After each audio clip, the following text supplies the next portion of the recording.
Hello everyone, my name is Florian Klunker. I'm a technology manager working in Huntsman, and it's my pleasure to introduce to you today the presentation Introduction of Electronic Laboratory Notebook in Huntsman Corporation. My presentation has 4 parts. First, I will tell you about the Huntsman Corporation in general. Afterwards, I will give you an overview about the ELN project at the Huntsman Corporation. In the third section, I will give some key advices and I will close the presentation by presenting some conclusions and the next steps in our project. So let's start with the overview about Huntsman Corporation. The Huntsman Corporation is manufacturing chemicals, and we are making differentiated chemical products that improve the quality of life for people around the world. We have 4 business divisions. The first division is the polyurethanes division. They have components and formulated systems for polyurethanes. The second division is performance products, having a variety of chemicals for various markets. I am working in the division advanced materials.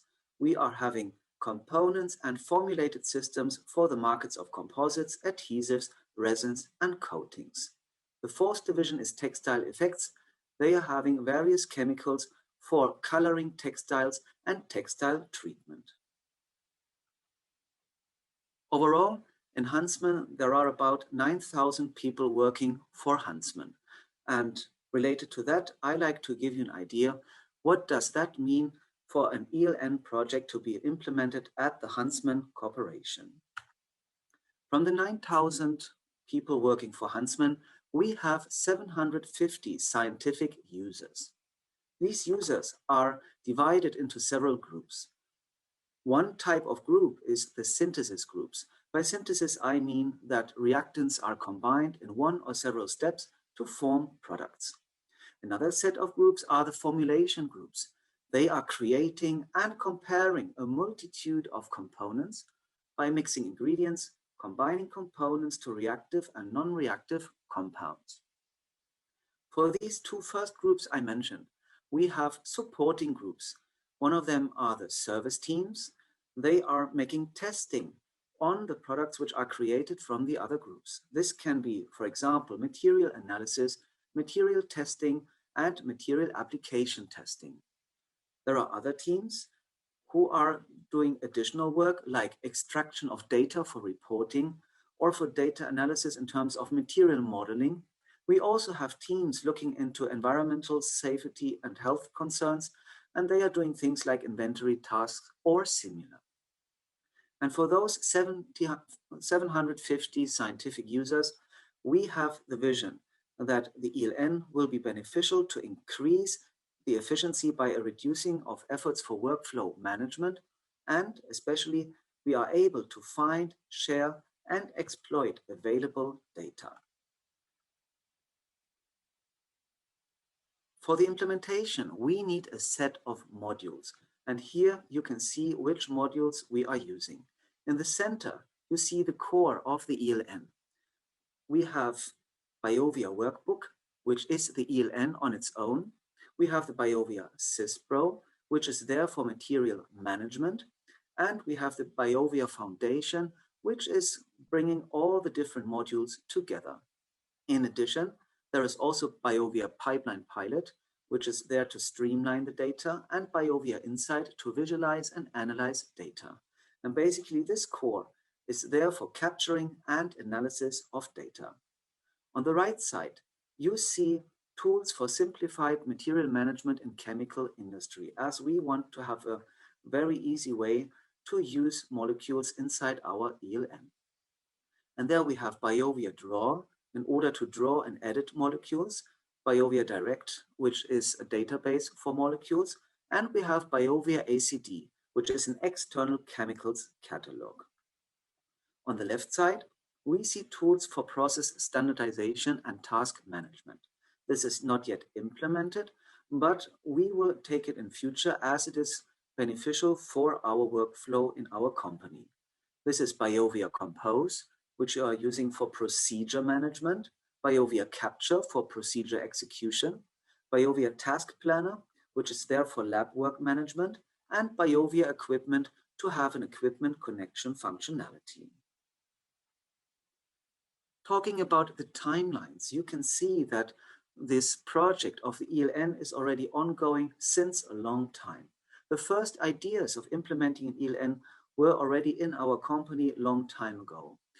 In 2016, there were the first start of looking into an ELN within the division of advanced materials. And based on that, we started building a requirements document and we made some vendor selections in 2017. In 2018, this idea of having an ELN was brought to a bigger circle, and then we started within all divisions. In 2019, we began to make a vendor shortlisting, and we also started to have a proof of concept phase with different suppliers for testing special requirements. Finally, in 2020, we made the decision for BIOVIA, and then we were finalizing some administrational details. In 2021, we began with the installation and the implementation of a first part of the BIOVIA solution. And this is what we call Wave 1. And after the implementation, we also rolled out the Wave 1.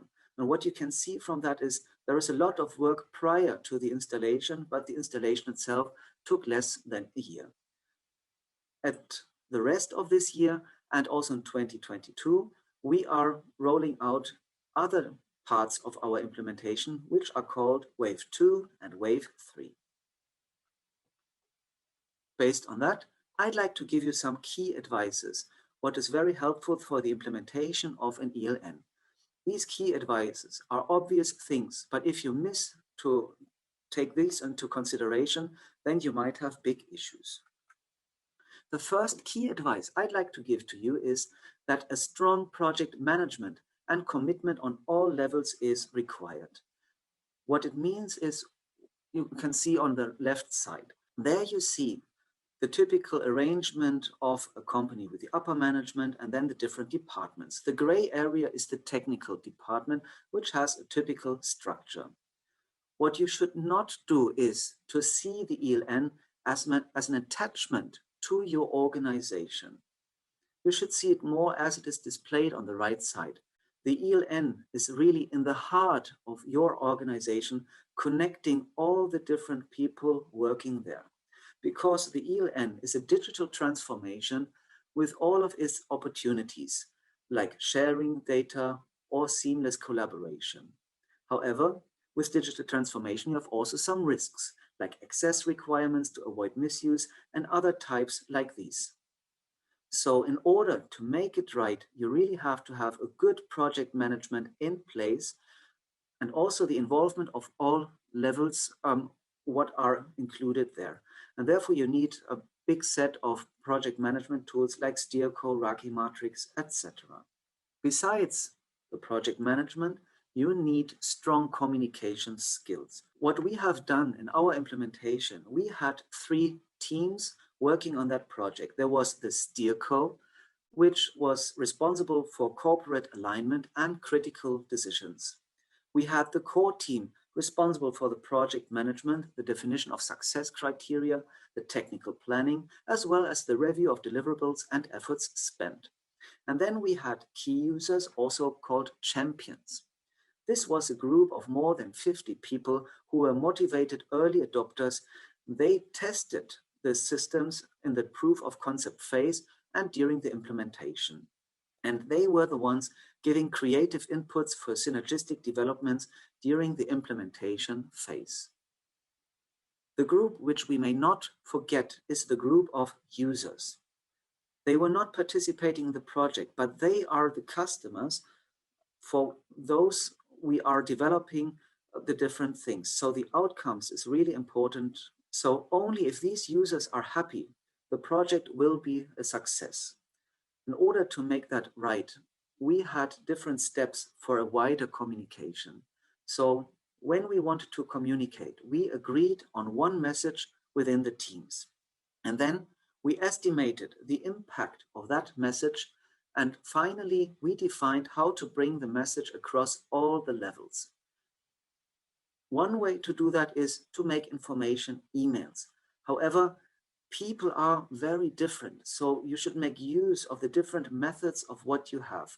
And we decided to take these 6 examples, what you see in here: information emails, small group meetings, town halls, direct infos via the champions, video trainings, and knowledge sharing platforms. And by these, we reached quite a wide number of people during the implementation and after the implementation. The next advice I'd like to give to you is that you should not underestimate the requirements on budget and time. I was sketching here some of the fields of what you should be aware of when you are entering in such an endeavor. The first thing what you do is you make a round of budget calculations, benefits evaluation, and provider selection, taking a long time. And the next stage, you like to make something like a module selection, requirements set up, and contract agreement, also taking quite some time. As soon as you have entered into the details of an ELN, you think about your workflows, you think about your templates to capture data according to the workflow, and you want to have a good user experience. You want to think about hardware requirements in order to make the user experience happen. On top of that, you have the typical things like the project management with the project plans and risk adjustments, but do not underestimate the time required to get some hands-on experience on the solution. Last but not least, as you want to minimize your budget, you want to decommission some programs. And based on this, my advice is that a step-by-step approach should be done with iterative adjustments, and therefore you should plan for long durations and sufficient workforce in order to make your steps happen. What was very beneficial for us is to use professional advice with experience in the ELN deployment.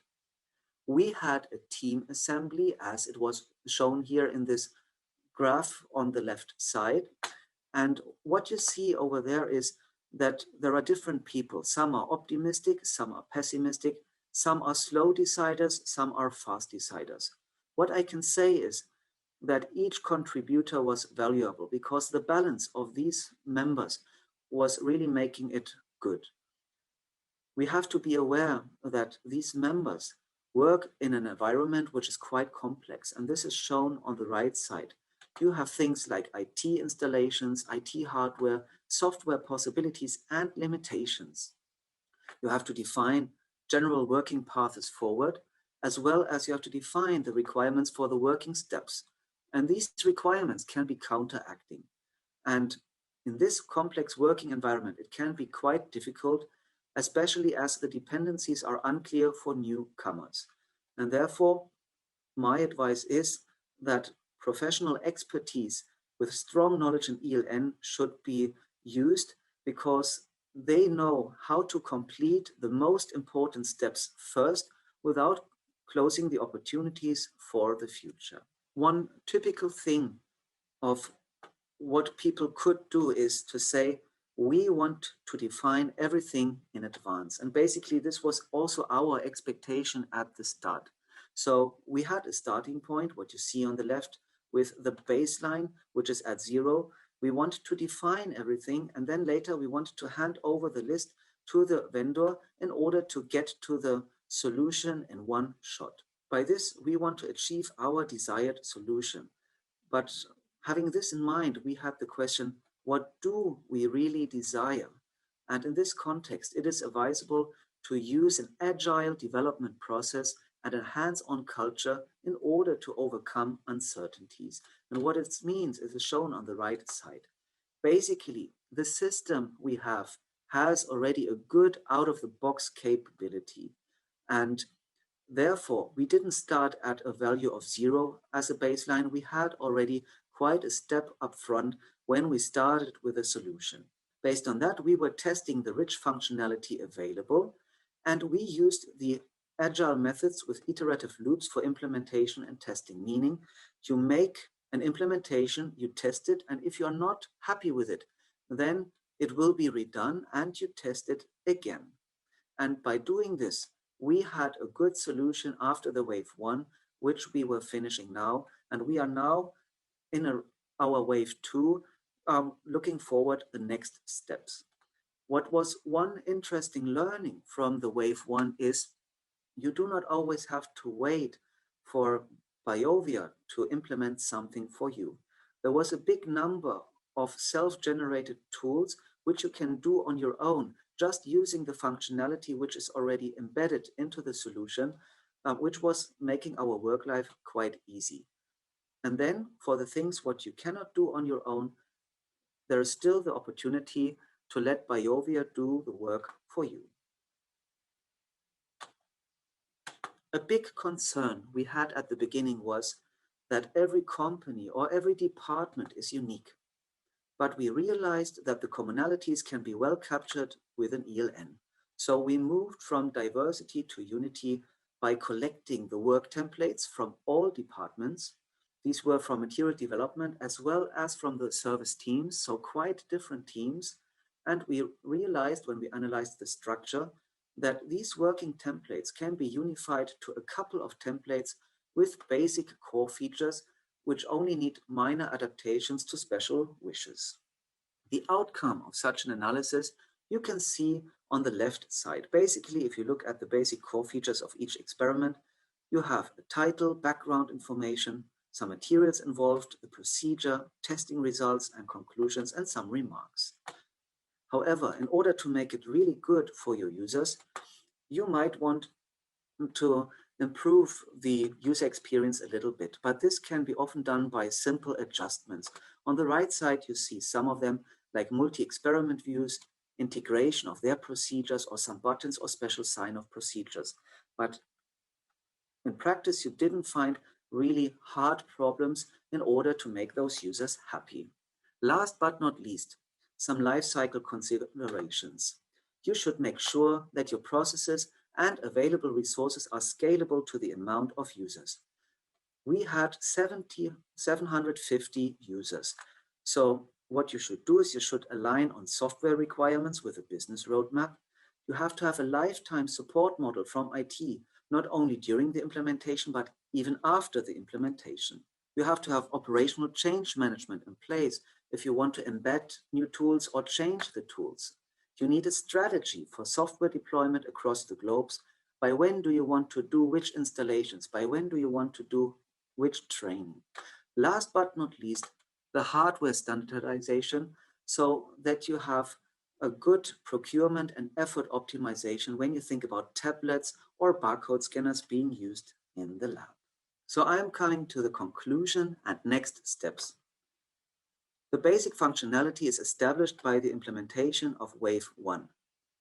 The work of installing an ELN lies mainly in the analysis and reorganization of internal processes. There are some company-specific details, but generally there is a big commonality across scientific companies in structuring data. Installing the ELN allows a cultural change in working style by the digitalization of the workflow. This has some pros and cons, which are to be addressed in detail.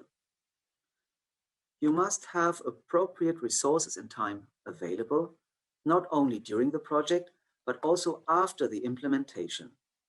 Professional help with experience in establishing the ELN is very beneficial so that you are able to take the right decisions at the right time. And I recommend to use hands-on experience and also agile methods, meaning having iterative approaches with incremental changes, as these are useful to set the requirements right and move towards the right solution. That was it from the conclusions. As the next steps, we want to implement Wave 2 and Wave 3, which is about process standardization and task management and data analysis and visualization. And this was it for my talk. Thank you very much.